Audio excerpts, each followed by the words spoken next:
asii immoo kana bitadheen jira jechuudha. Kana hin beektu hundi keessan jedhee hawwii qaba. Kun teestiidha jechuudha. Teestii ishee ittiin ilaalanidha. Amma jechuudha. Kun as jira jechuudha. As kaa'ee tanan jira qodaadhaani. Banee tananii isinitti agarsiisa jechuudha. Inni ilaaltu isinis ilaaluu qabdu jechuudha. Isinin agarsiisa jechuudha. Chanarra dagaagee nawaame bosona keessa sila barbaachuun ana argu suuqa dhoksaasi nawaame safuudha kan. Haay hordoftoota koo jirtu nagaa keessanii nageenyi waaqayyoo alaa bakka jirtanitti isiniif haa baay'atu. Akkam jirtu nagaadha. Nuti zerra nagaa keenya hordoftoota koo biyya keessaa biyya alaa jirtanii akkamiin nagaa keessanii nutis fayyaa keenya nageenya akkamii amma jechuun ganamadha jechuudha. Nu biraayyee ganama karama sa'aatii 3 wayitii jechuudha amma nu bira.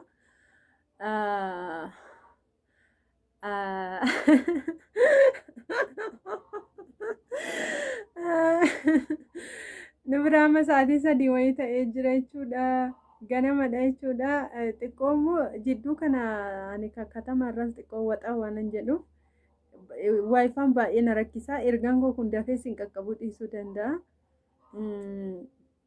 Waayifaan baay'ee na rakkisaa jechuudha. Jidduu kana yoo viidiyoo gadhiise sa'aatii hedduu naanna'a. Dafee naan deemu dafee naan qaqqabu jechuudha. Ergaan koo dafee sin bira hin qaqqabu jechuudha. Kanaafuu obsaan eegaan siniin jedha yeroo qaqqaba saman immoo warri amantaa ortodoksii taatan baga geessanii ayyaana cuuphaan isiniin jedha. Ayyaanni kan jaalalaa kan milkii kan gammachuu isiniif haa ta'u.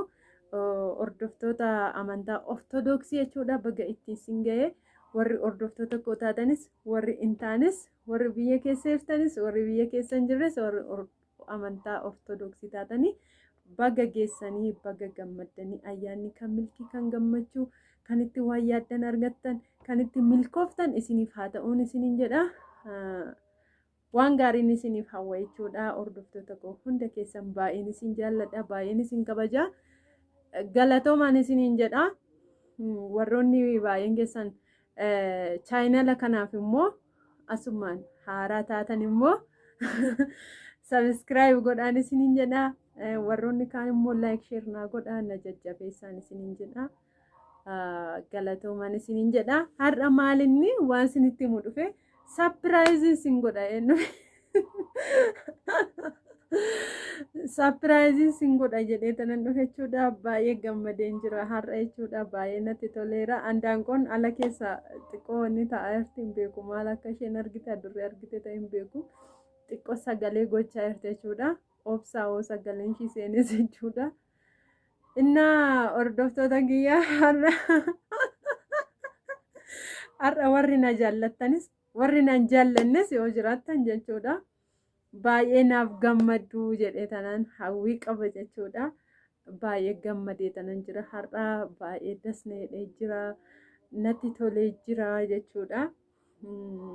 Maddi gammachuu keenya immoo Iyesuus Kiristoos inni ta'e maqaan isaa ulfaatu bara baraan isiniin jedha. Innaa hordoftoota koo har'a maalan isinitti himuu dhufe seetanii wayiidha jechuudha. Laayikii godha laayikii gochaa dhaggeeffadha ishii calli jedhamee miti innarraa addadha jechuudha addadha. Warroonni kanaan dura Elsuu ati maali mucaa hin godhattu indeessuu maalii fi minaamini jechaa turtanii wanti hundinuu gaafa waaqayyo jedhe malee hin ta'u gaafa fedha isaati malee immoo hin ta'u wanti hundinuu guyyaa waaqayyo jedhe immoo hin bareeda jechuudha. Namni ariifateedhaaf namni immoo ilmoo fuudhee of keessa hin kaa'u. Ilmoon kennaa waaqayyooti waan ta'eef waaqayyotu namaaf kenna jechuudha. Guyyaa waaqayyo jedhe eeguu malee qarshiidhaan hin bitamuu yookiin namarraa hin fudhattanii kan keessan kanuma keessanii kan namaa fuutanii of keessa kaa'uu hin dandeessanii kun hojii waaqayyoo keessa galuu hin dandeenye jechuudha. Warroonni kanaan dura akkas naan jechaa baatanii jibba kootiif osoo hin taane waan na jaallattaniifidha. nan beeka jechuudha. Jaalalaaf naan jettanii jibbaaf mitiin isiniin jedha. Kunoo amma immoo hawwiin keessan tasaa ka'ee jira jechuudha. Inni isinii naaf hawwaa turtan naaf ta'ee jira jechuudha. Waaqayyo isin haa eebbisu, eebbifamaa warri waan gaarii gaarii naaf hawwaa turtan, warri bakka gammachuun koo isin gammachiisaa ture, warri bakka gammadus gaddus nafaana turtanii galatoomaa isiniin jedha.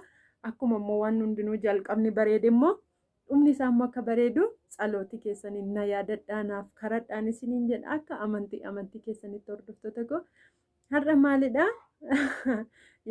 Yoon iyyuu isinitti agarsiisuu baadhe isiniif galachuudha. Isinittis nan agarsiisa garuu ani garuu kanaan dura ilaalameen jira jechuudha. Har'a immoo isinitti agarsiisuu barbaadachuudha. Asitti kunoo asitti fincaan kiyya jira jechuudha. Kunoo as lafa gubbaarran godhee jira jechuudha. Asii immoo kana bitadheen jira jechuudha. Kana hin beektu hundi keessan jedhee hawwii qaba. Kunoo teestiidha jechuudha. Teestii ishee ittiin ilaalanidha. Amma jechuudha. Kunoo as jira jechuudha. As kaa'ee tanan jira qodaadhaani. Banee tananii isinitti agarsiisa jechuudha. Inni ilaaltu isinis ilaaluu qabdu jechuudha. Isinin agarsiisa jechuudhaan ishii wannoo kana.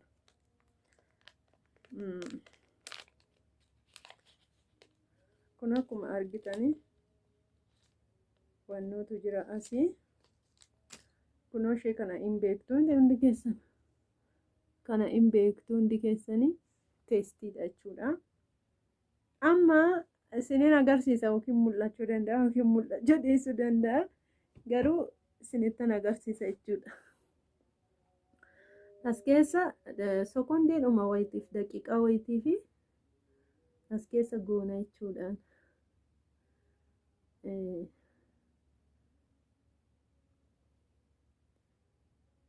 Isa booda nan kaa'a jechuudha lafa. Nan kaa'a inni ilaaltu jechuudha. Amma kaa'een jira, ciibseen jira. Ciisee ofiinuu mul'ata jechuudha yeroo mul'atu. Inna kun amma mul'atee jira. Kunoo inni dura isinitti wanni ta'e mul'atee jira jechuudha. Kunoo arga kunoo lamadha jechuudha. Ishee kana lamaan argitanii miti?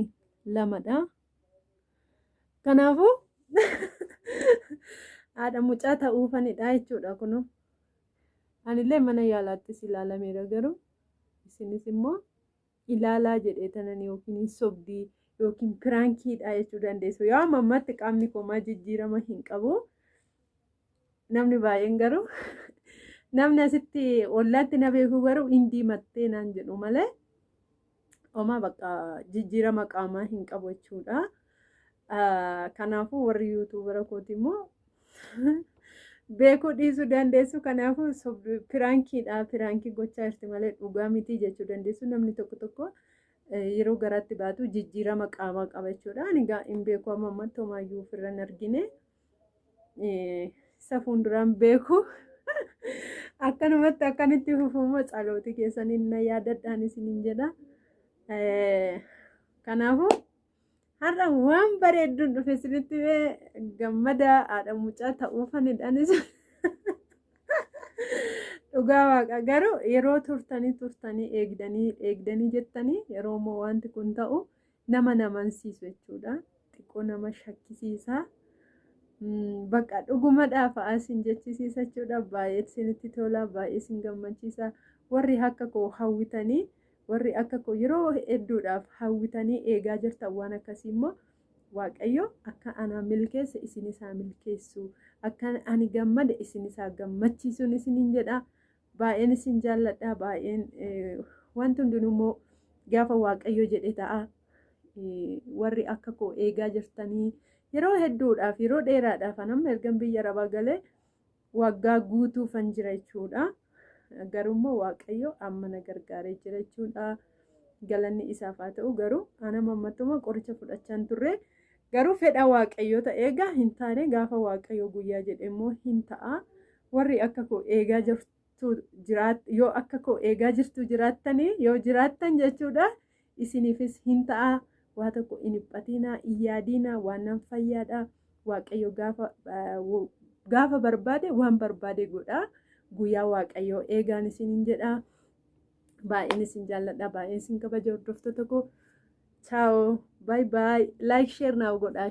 Warroonni chaayinaala kanaaf immoo haaraa taatanii subscribe godhaa. Warri immoo maatii hin turre immoo like share godhaa. Bye bye.